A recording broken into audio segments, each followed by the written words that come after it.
Family తర్వాత నాకున్న family ఎవరనంటే Nitin అన్న ఈజ్ లైక్ మై బ్రదర్. ఆయన ఫస్ట్ నేను దిల్ సినిమాకి ఫ్యాన్ని, ఆ తర్వాత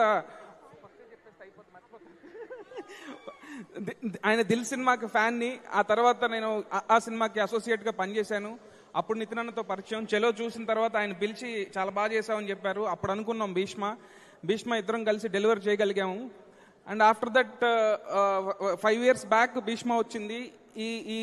ఈ మధ్యలో ఈ 5 yearsలో అనుకున్న ఏవి అవ్వలేదు. సో ఎక్కడో టైం అంతా కరెక్ట్గా లేదు అనుకున్న టైంలో నేను నితిన్ అన్నకి చెప్తా ఉంటే నితిన్ అన్న అలా చూసేవాడు. అంటే సూర్యుడి ముందు టార్చ్ లైట్ వేసినట్టు నా కష్టాలు ఆయనకి చెప్తున్నా. ఆయన చూడండి ఎన్ని కష్టాలు చూశారు. ఆయన చూసి దాని నుంచి బయటకు వచ్చి ఎప్పటికప్పుడు very very positive man. So ఈ సినిమా ఇంత బాగా రావడానికి రీజన్ నితిన్ అన్న.